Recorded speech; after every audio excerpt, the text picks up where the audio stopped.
हाय, good morning. आज है 26 दिसंबर, वीर बाल दिवस की आपको हार्दिक शुभकामनाएं। और शॉर्ट वीडियो अपलोड कर दी, उसको देख लेना ज़्यादा जानकारी के लिए। आगे बढ़ते हैं। 25 दिसंबर की हम न्यूज़ कवर करने जा रहे हैं और ये सारे टॉपिक्स को अपन कवर करेंगे। All right, let's start. पहला है, देखो, तेलंगाना में जीआई टैग्स मिल जाने वाले हैं 5 नए आइटम्स को। जीआई टैग क्या होता है? Geographical indication tag. ठीक है कि नहीं?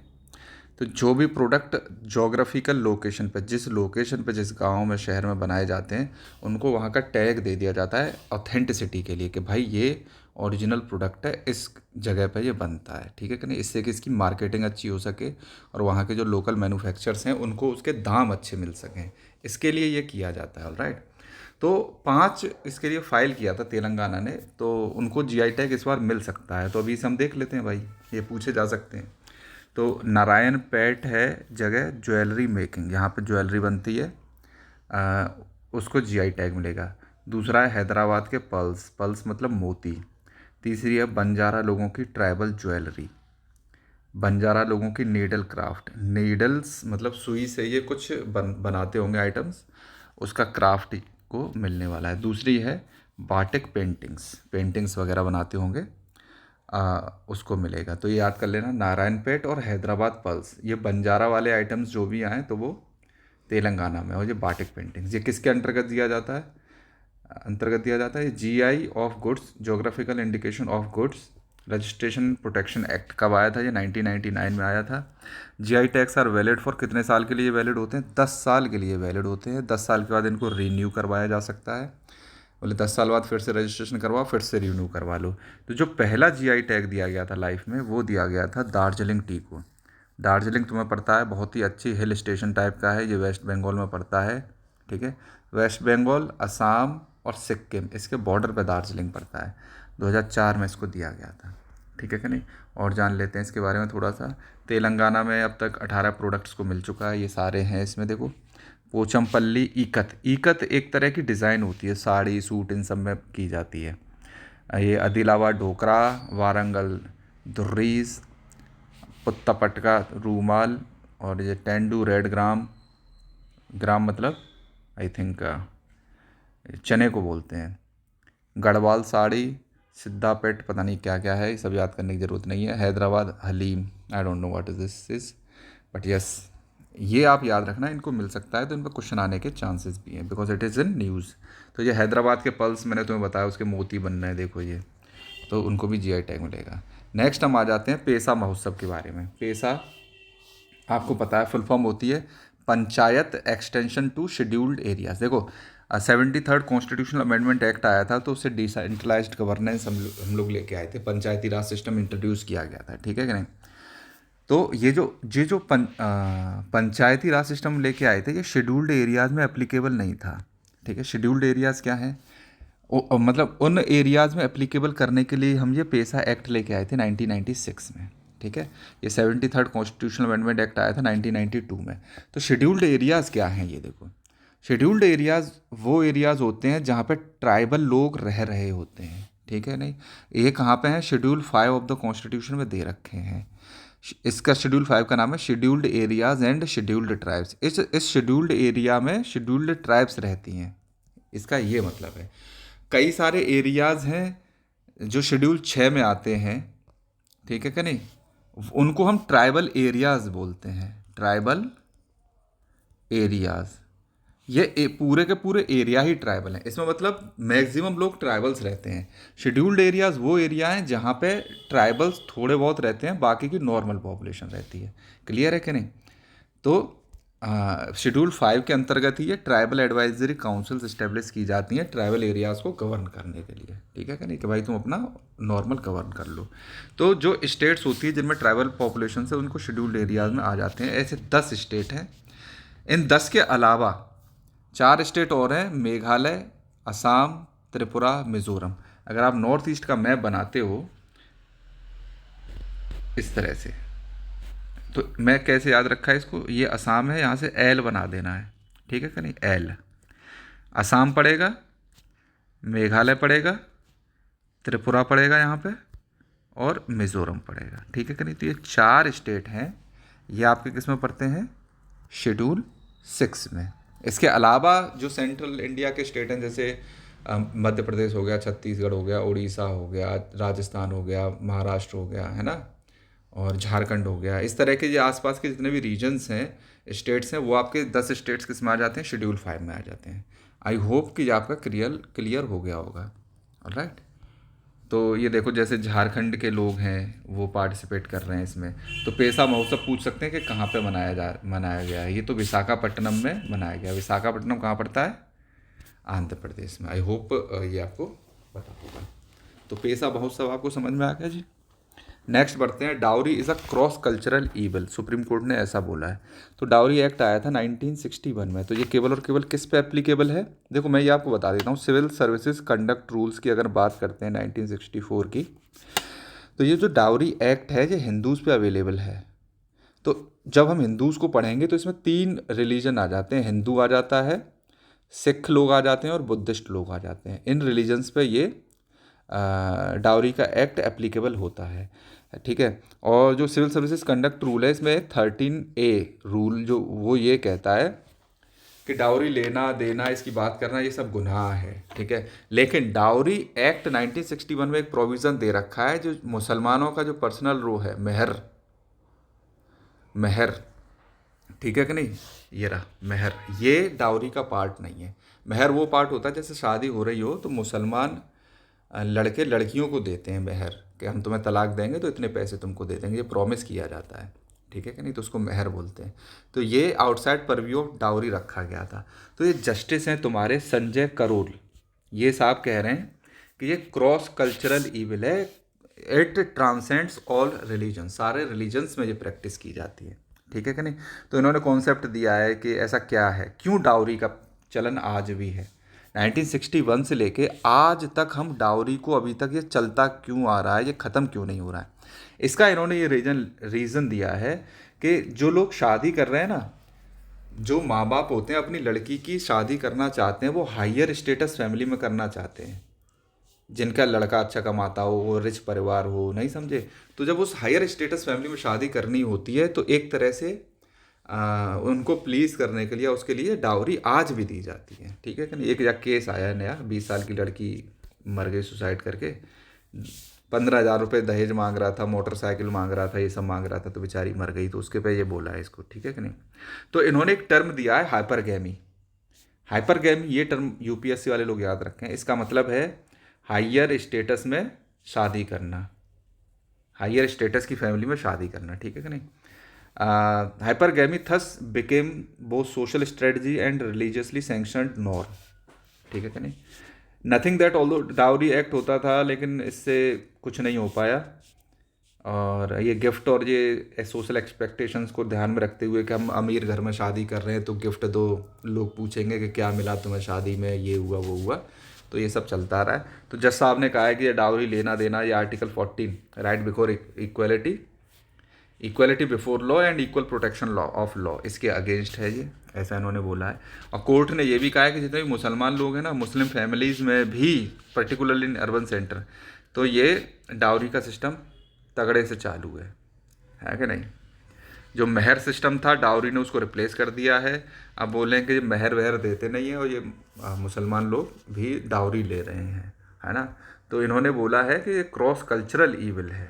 तो इस पे मेंस में, या तो पीसीएस मेंस में या यूपीएससी मेंस में क्वेश्चन आ सकता है। ऑलराइट। तो और वैसे भी ये डाउरी एक्ट पूछा जा सकता है कि किस सन में पास हुआ, है ना? It is a social issue, तो मैंने इसको एक्सप्लेन करना ठीक समझा। प्लस ये देखो, ये किजाड़ी साइट थी, ठीक है, ये तमिलनाडु में आज से 3-4 साल पहले इसकी खुदाई हुई थी। तो मुझे पता था इस पर सवाल आएगा ही आएगा। तो ये आज से 2-3 साल पहले शायद पैट के एग्ज़ाम में तुरंत इसको पूछ लिया गया था, और मुझे पता था और ये सही हो गया था। तो यही सब चल रहा है ना? तो उसकी खुदाई कंटिन्यू हुई है। तो देखो ये इस तरह के रूम्स वगैरह निकल रहे हैं, सारे आइटम्स निकल रहे हैं।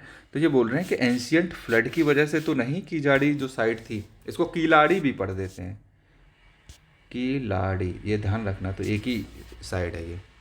तो कह रहे हैं कि फ्लड्स की वजह से ही तो नहीं इनका अबैंडनमेंट हुआ था।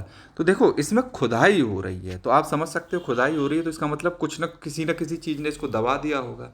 तो जाहिर सी बात है कि यहाँ पे फ्लड आया होगा, है ना।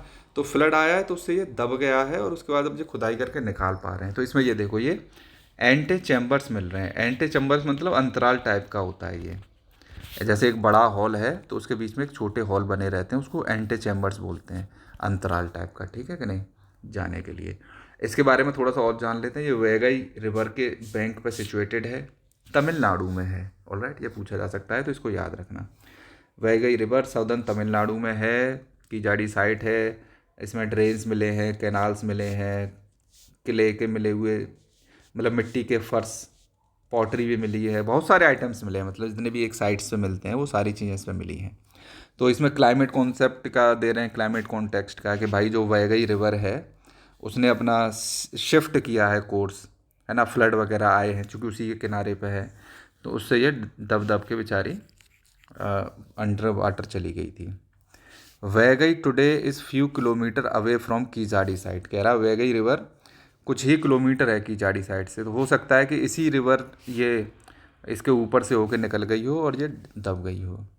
और फिर ये कहानी लिखते हैं, आर्कियोलॉजी केवल खुदाई करने से नहीं होता है, ये देखते हैं कॉज एंड इफेक्ट को एनालिसिस करते हैं कि क्या हुआ क्या नहीं हुआ, वहाँ पे क्या सर्कमस्टांसेस थे, है ना। जैसे ब्रिक के बारे में, ब्रिक से क्या क्या पता चल जाता है, ब्रिक वॉल से, कि उसके लोग भाई कुछ चीज़ें बना सकते थे, है कि नहीं। अब जैसे मोहनजोदाड़ो में बियर्डेड पीस्ट मिला था, है ना। तो पाकिस्तान ने उसकी मूछें कटवा दी हैं, छिलवा दी हैं मूछें। मूछें इसलिए छिलवा दी हैं भाई साहब ने कि ये बता सकें कि जो हड़प्पन सिविलाइजेशन थी, ये मुस्लिम सिविलाइजेशन थी, देखो इनकी मूछें नहीं हुआ करती थी, केवल दाढ़ी दाढ़ी मिली है। समझ पा रहे हैं कि नहीं सर, इट्स जस्ट नॉनसेंस। तो ये हिस्ट्री को एक तरह से रीराइट पाकिस्तानी कर रहे हैं। तो वो हिस्ट्री लिखी कैसे जाती है, इन्हीं सब चीज़ों से लिखी जाती है। जब इन्हें ये ब्रिक्स से बने हुए स्ट्रक्चर्स मिल रहे हैं तो इन्हें पता चलेगा कि हाँ वहाँ के लोग ब्रिक्स बना पाते थे आज से 2000 साल पहले भी, 5000 साल पहले भी, नहीं समझे। It's like that. तो ये कीजाड़ी साइट याद रखना, मदुरई के आसपास है ये। मदुरई शहर बहुत अच्छा है, तमिलनाडु में पड़ता है ये, ठीक है। मदुरई जैसे संगम लिटरेचर की बात करें तो 3 संगम हुए थे, 3 संगम। तो वो हुए थे MKM, मदुरई, कपड़ापुरम, मदुरई में, ठीक है क्या नहीं। तो ये वही मदुरई है, ये संगम लिटरेचर लिखा गया है। नेक्स्ट बात कर लेते हैं ग्रीन वॉशिंग की। अरावलीज पे मैं सेपरेट वीडियो लेके आऊँगा, वो तब डिस्कस करेंगे, लेकिन मैं ग्रीन वॉशिंग को एक्सप्लेन कर देता हूँ। ये पूछा जा चुका है यूपीएससी में ऑलरेडी, बट फिर भी पता होना चाहिए।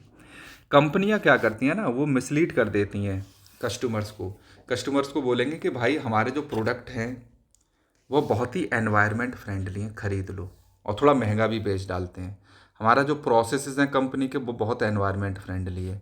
हम जो सर्विसेज प्रोवाइड कर रहे हैं एनवायरनमेंट फ्रेंडली। हमारी कंपनी में जितने भी ऑपरेशंस हो रहे हैं they are all environment friendly.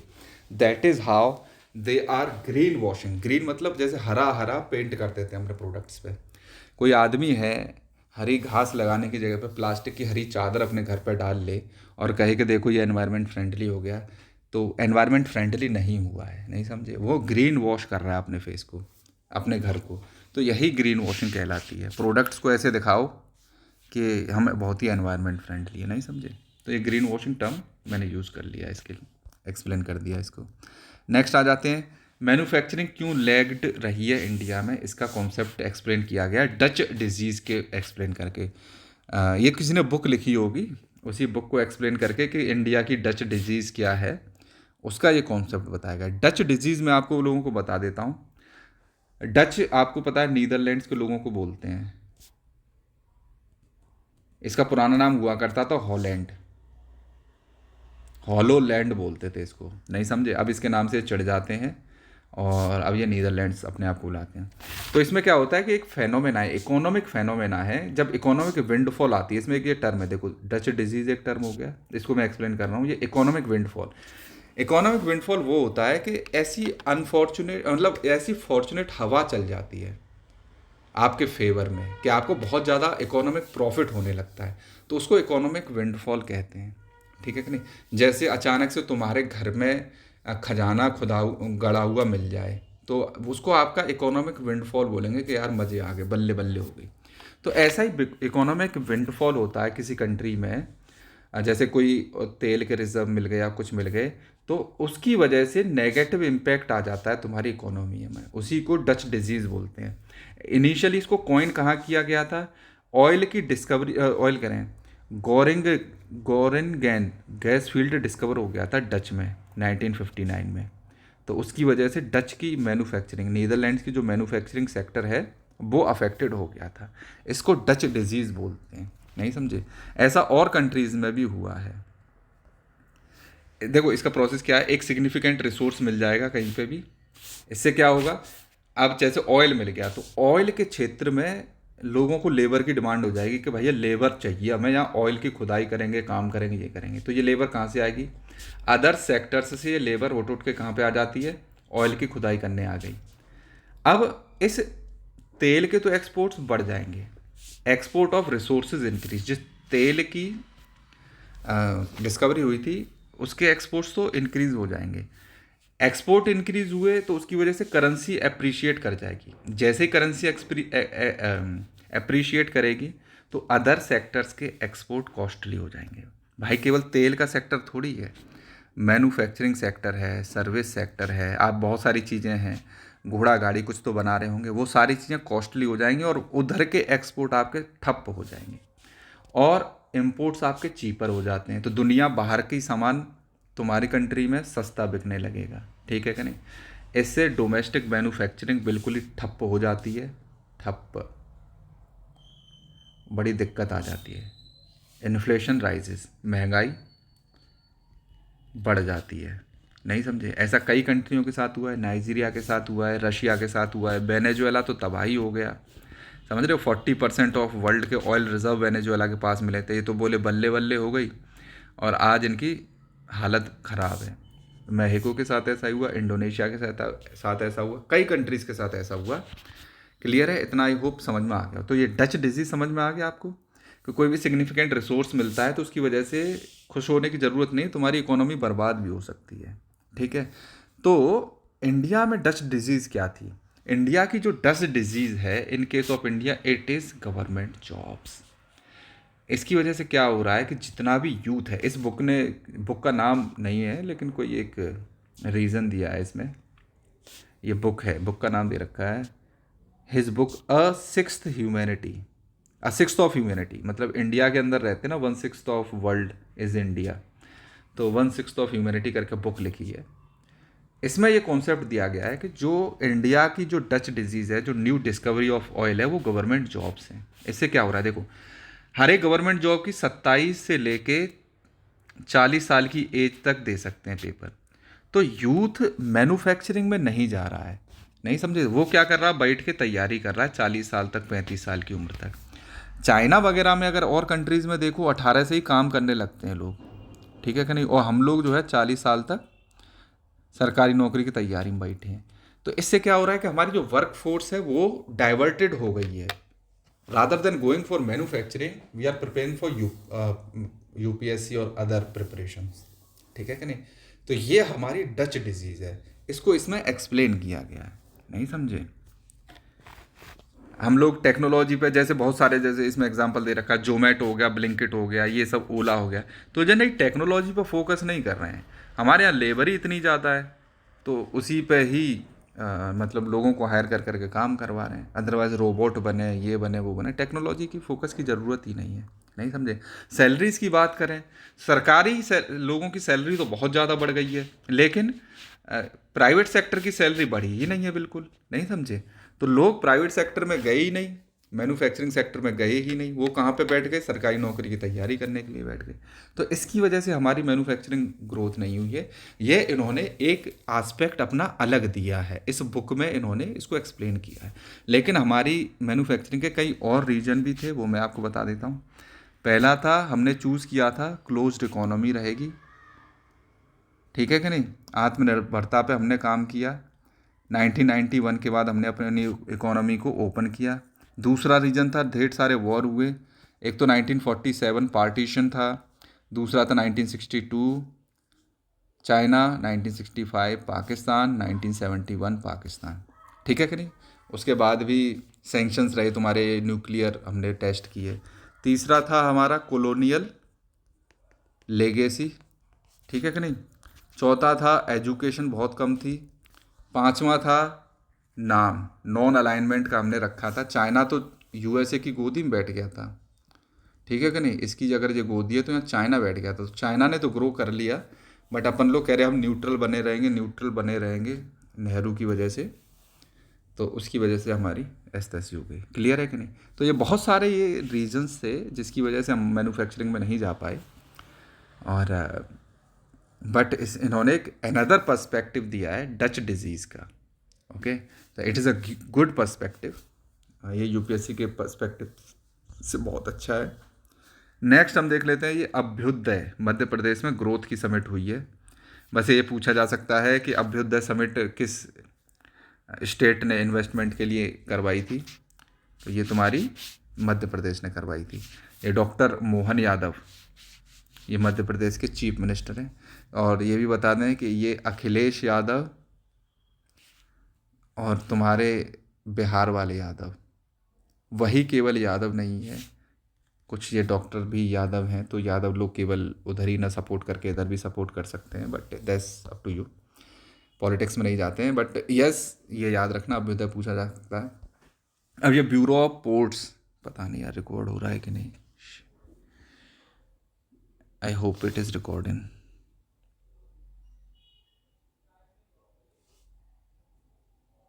चलो देखेंगे।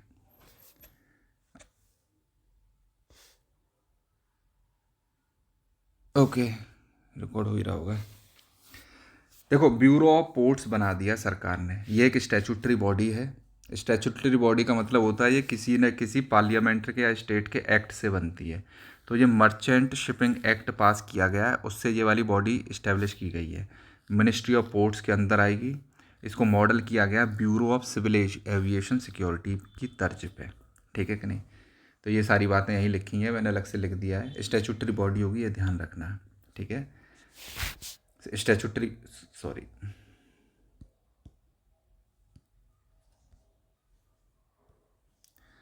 ये आपकी स्टैट्यूटरी बॉडी है ना, इस वाले एक्ट के तहत बनाई गई है। इसके उस पर है, ये मिनिस्ट्री ऑफ पोर्ट्स के अंतर्गत काम करेगी। तो हमारी अगर कोस्टल सिक्योरिटी की अगर बात करते हैं तो मल्टीपल एजेंसीज़ हैं, उसमें आपस में खींचातानी लगी रहती है। कोस्ट गार्ड हैं, सीआईएसएफ है, स्टेट मैरीटाइम पुलिस भी रहती हैं, फिर हाई सीज़ में नेवी भी काम करती है, ठीक है कि नहीं। तो ये आपस में इनकी जुरिडिक्शन में बहुत ज़्यादा दिक्कत रहती है। तो इस कोऑर्डिनेशन को अच्छा करने के लिए अपन लोग क्या लेके आए, ये bureau of port security, ports की सिक्योरिटी को देखेगी। और बहुत सारी चीज़ें इसमें दे रखी हैं, टेररिज्म से लड़ना है, क्या हो जाता है बार बार यार, ठीक है कि नहीं। टेररिज्म से लड़ना है, देखो मैरी टाइम टेररिज्म से, आर्म्स स्मगलिंग को रोकना है, ड्रग ट्रैफिकिंग को रोकना है, ह्यूमन ट्रैफिकिंग को रोकना है, इलिसिट ट्रैफिकिंग, पोचिंग हो रही है ना, जानवरों को मार मार के बेच रहे हैं, इलीगल माइग्रेशन हो रहा है, बांग्लादेशी इधर उधर के लोग घुसे आ रहे हैं, पायरेसी हो रही है और सामान को इलीगल बेच रहे हैं, साइबर सिक्योरिटी की भी थ्रेट्स हैं। इन सबको भी रोकने में ये हेल्प करेगा, है ना। और हम मैरी टाइम ट्रेड की बात कर लेते हैं। तो 2014 में 974 मिलियन मेट्रिक टन्स हमारी पोर्ट्स की कैपेसिटी होती थी, मतलब हम इतना ही सामान विदेश में भेज पाते थे साल भर में। अब इसको बढ़ा के 1594, मतलब समझ रहे हो, 1600 के लगभग कर दिया, डबल कर दिया विद इन 10 ईयर्स, ठीक है। इसका टारगेट हमको 3000 मिलियन मेट्रिक टन्स कर देना है 2030 तक, ठीक है कि नहीं। बहुत अच्छा टारगेट है। और जो पोर्ट की कैपेसिटी हमने एक्सपेंड की है, मतलब 57%, मतलब 150 गुना बढ़ा दी है पोर्ट्स की कैपेसिटी। टर्न अराउंड टाइम होता है कि मतलब शिप कितनी देर में अपने एक पोर्ट पे आएगी और वापस चली जाएगी। महीनों लग जाया करते थे पहले, 10-15 दिन टर्न अराउंड टाइम हुआ करता था। इसको रिड्यूस करके हम 48 घंटे पे ले आए हैं, है ना। ये सारी चीज़ें की हैं। इनलैंड पोर्ट भी हमारा अच्छा हुआ है। इनलैंड वाटरवेज की अगर बात करें तो पहले 18 मिलियन मेट्रिक टन ही ट्रेड होता था, 2014 में 145 पे ले आए हैं, 10 गुना लगभग बढ़ गया है ये, ठीक है कि नहीं। 9 इंडिया के जो पोर्ट हैं उनको फीचर किया गया वर्ल्ड बैंक के कंटेनर पोर्ट परफॉर्मेंस इंडेक्स। तो ये इंडेक्स भी पूछा जा सकता है, ठीक है कि नहीं। कंटेनर पोर्ट्स परफॉर्मेंस इंडेक्स कौन देता है, वर्ल्ड बैंक देती है। तो इसमें कितने पोर्ट हैं इंडिया के? 9 पोर्ट हैं, है ना। ये सारी चीज़ें हैं। और भी कई पोर्ट एक्ट्स हमने पास किए हैं, जैसे इंडियन पोर्ट्स एक्ट हुआ करता था 1908 का, तो इसको हमने रिप्लेस कर दिया। भाई इतने पुराने हैं, आज़ादी से पहले के हैं। इंडियन पोर्ट्स एक्ट हम लाए 2025 का, जिसमें हमने मतलब इलेक्ट्रॉनिक माध्यम से ई गवर्नेंस को बढ़ावा दिया है काफ़ी। फिर कोस्टल शिपिंग एक्ट लेके आए हम 2025 में, मर्चेंट शिपिंग लेजिस्लेशन लेके आए, है ना। ब्यूरो ऑफ पोर्ट सिक्योरिटी ये हमने इस्टेब्लिश किया है। तो ये सारी चीज़ें अपन लोग कर चुके हैं। आई होप ये आपको समझ में आ गया होगा। ब्यूरो ऑफ पोर्ट सिक्योरिटी पूछा जा सकता है किस तरह की बॉडी है, किस एक्ट के तहत बनाई गई है, ठीक है कि नहीं? मर्चेंट शिपिंग एक्ट के तहत। और इसका काम क्या होगा ये मैंने बता दिया। और ये 9 पोर्ट्स वाला ये याद रखना।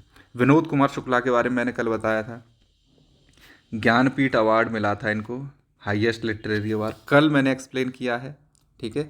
आज फिर ये अखबार में आए थे तो मैं फिर से एक्सप्लेन कर देता हूँ। देखो इन पे एक डॉक्यूमेंट्री भी बनी हुई है, ये देखो। कोई अंचल मिश्रा ने उन्होंने बनाई है, 4 फूल हैं और दुनिया है। कितना अच्छा नाम है, 4 फूल हैं और दुनिया है। ये इन्होंने किया है। प्लस इस पे दीवार में एक खिड़की रहती थी, ये मैंने आपको बताया था, नोबल लिखा था। Blue is like blue poems लिखी थी इन्होंने। लगभग जय हिंद मैंने बताया 1971 में, कल एक्सप्लेन किया था। दीवार में एक खिड़की रहती थी, खिलेगा तो देखेंगे, समझ रहे, फूल खिलेगा तो देखेंगे। इस तरह के बहुत सारे नोवेल्स इन्होंने लिखे, ये मैं बता चुका हूँ। दीवार में नौकर की कमीज, ये भी इन्होंने एक नोवेल लिखा है ना। छत्तीसगढ़ में देखो इनकी बेचारे, इनकी उनको लेके जा रहे हैं। तो ज्ञानपीठ अवार्ड के बारे में मैंने कल किया था, कई सारे एकेडमी अवार्ड्स भी इनको मिले हैं। नहीं नहीं ये कुछ नहीं है, तो ये आप देख लेना, ठीक है। कल की वो कहानी पढ़ लेना। और इनकी कोई भी ये पूछी जा सकती है कृति कि ये किसने लिखी थी, या ये पूछ लेंगे कि ये कहाँ के थे, छत्तीसगढ़ के थे, है ना, विनोद कुमार शुक्ला। और ये पूछ लेंगे ज्ञानपीठ अवार्ड मरे थे, मतलब कुछ भी पूछा जा सकता है। कल भी एक्सप्लेन किया था, देख लेना। ये इंडियन ओरिजिन की कोई लड़की थी, कनाडा चली गई। इसका ये नाम था हिमांशी खुराना, 30 साल की थी। अब्दुल से मिलने गई थी, ये बोली कि मेरा अब्दुल अलग है, लेकिन इनका अब्दुल अलग नहीं था। काट पीट के फेंक गया वहीं, ठीक है कि नहीं। तो लड़कियों से अनुरोध है कि अपनी ज़िंदगी ऐसे ही बर्बाद ना करें किसी मेल फ्रेंड के चक्कर में आके, ठीक है। सारे अब्दुल एक जैसे होते हैं, क्लियर है। इसकी साइकोलॉजी समझो। देखो, किसी दूसरे दिन मिले लड़के के चक्कर में लड़की अपने परिवार से लड़ लेती है, ठीक है, रिश्तेदारों से लड़ लेती है, पूरी दुनिया से लड़ लेती है। सब कुछ छूट गया, सब छूट गया। उसके बाद क्या होता है, लड़के के साथ गई, लड़का क्या करेगा, पीटेगा। अब बताओ क्या कर लेगी लड़की? तो फिर चली जाती है ये गिल्ट में। गिल्ट इससे क्या कह देता है कि भाई मेरी ही गलती की वजह से हुआ है, मेरे माँ बाप को मैंने ये किया वो किया फलाना ढिमका, मैं मर जाती हूँ। तो जिहाद हो गया भाई, एक लड़की कम हो गई हिंदुओं की। या फिर पिटती रहूँगी ज़िंदगी भर, तब भी हिंदुओं की लड़की की ज़िंदगी बर्बाद है। तो इस सब चीज़ से बचो, है ना, दूर की सोचो। Please don't fall for these things. ये तो एक आध दो घटनाएं हैं जो न्यूज़ में आ जाती हैं, otherwise it is happening at a very large scale. तो for all girls, whether you are following for a Hindu guy और Muslim guy, just check his habits, है ना, किस तरह का आदमी है, ओके। और अगर तुम्हें लगता है ठीक है तो ठीक है, अदरवाइज़ लोग झूठ बोलते हैं, इस कदर झूठ बोलते हैं कि मैं बता नहीं सकता, है ना। और छोटी छोटी लड़कियां हैं, 18 साल की, 17 साल की, 16 साल की, वो लड़कियां लिटरली उनको कुछ नहीं पता दुनिया के बारे में, और वही इस सब के चक्कर में फंस जाती हैं और मर जाती हैं। ये 30 साल की लड़की बताओ पागल हो गई, तो क्या ही कह सकते हैं, right. Okay, remember this, it is not of curriculum, but as a responsible citizen it is my duty to spread awareness. तो उसी के लिए मैंने ये किया था। तो ये अटल कैंटीन खुली है जी, पूछ सकते हैं किस सरकार ने खोली है, दिल्ली की सरकार ने खोली है। 5 रुपये में खाना मिलेगा इनको, बहुत अच्छा है ना। तो ये याद रखना, अटल कैंटीन का याद रखोगे आप लोग। प्लस इनको याद रखना, दिव्या देशमुख जी को, बहुत अच्छी लड़की है। She is truly person to follow, है ना। जो लड़कियों के आइकन्स होते हैं वो, उनमें इनको आइकन बनाना चाहिए, ठीक है कि नहीं। ये फीडे 2025 में फीडे वुमेन का वर्ल्ड कप जीती है अभी। ये 4th हमारी फीमेल की ग्रैंड मास्टर है ना। तो चेस के फील्ड में ग्रैंड मास्टर्स बनते हैं, बहुत बड़ा सम्मान होता है ये। पहली बनी थी लड़की कोनेरू हम्पी। तो ये जो फीडे का वर्ल्ड कप जीती है ना, इस कोनेरू हम्पी को ही हरा के ये जीती है। 2002 में बनी थी पहली लड़की, समझ रहे हो तुम। उसके बाद आई थी हरिका ड्रोनावल्ली 2011 में, फिर वैशाली रमेश बाबू, ये तुम्हारी हमारे प्रैगानंदा की सिस्टर है। वैशाली 3rd बनी थी। 4थी बनी थी ये दिव्या देशमुख, ठीक है कि नहीं। और भी बहुत सारे, ये बाटूमी में हुआ था फीडे वुमेन का वर्ल्ड कप। बाटूमी पड़ता है तुम्हारा जॉर्जिया में, ठीक है कि नहीं। तो ये तो नहीं पूछेंगे, पुरानी न्यूज़ हो गई, बट एटलीस्ट पता होना चाहिए, कुछ लोगों के बारे में पता होना चाहिए। वर्ल्ड जूनियर चैम्पियनशिप में भी जीती थी, गांधीनगर में हुआ था, है ना। इंडिया का ओलंपियाड कैंपेन में जीती थी। वुमेन एशिया चेस चैम्पियनशिप 2023 में जीती थी। बहुत सारे काम किए, तो पुरानी न्यूज़ हो गई है, but yes, remember this face and remember her name also, right, Divya Deshmukh. Next आ जाते हैं, गुड गवर्नेंस डे था 25 दिसंबर को। केवल क्रिसमस ही नहीं होता है, ठीक है। अटल बिहारी वाजपेयी जी देशभक्त, मदन मोहन मालवीय जी देशभक्त, ठीक है। अटल बिहारी जी के लिए मनाया जाता है बेसिकली, लेकिन इस बार दोनों को याद किया गया है। तो गुड गवर्नेंस इंडेक्स की अगर बात कर लें अपन, तो ये सिटीजन सेंट्रिक गवर्नेंस होती है। पब्लिक हेल्थ पे काम करते हैं, एनवायरनमेंट में काम करते हैं, ह्यूमन रिसोर्स का डेवलपमेंट करते हैं, मतलब आदमियों को अच्छा स्किल और वो सब देते हैं। इकोनॉमिक गवर्नेंस को अच्छा कर देते हैं। कृषि के क्षेत्र में अच्छा काम किया जाता है। ई गवर्नेंस, ट्रांसपेरेंसी, ट्रांसपेरेंसी बढ़ेगी तो करप्शन कम हो जाएगा। पब्लिक इंफ्रास्ट्रक्चर, टॉयलेट हो गए, सड़क हो गई, ठीक है कि नहीं। और सड़क बहुत सारी चीज़ें बनाते हैं, तो इसको पब्लिक इंफ्रास्ट्रक्चर बोलते हैं। कॉमर्स एंड इंडस्ट्री के क्षेत्र में अच्छा काम, public safety, good criminal justice system, police अच्छे से काम करे, कोर्ट अच्छे से काम करें, सोशल वेलफेयर करा जाए, लोगों में अवेयरनेस फैलाओ, यही सब क्या है, गुड गवर्नेंस इंडेक्स के पार्ट हैं, गुड गवर्नेंस के पार्ट हैं एक तरह से। हम आपको थैंक यू कहना चाहते हैं। सब्सक्राइब कर लें चैनल को और अपने दोस्तों को शेयर कर देना।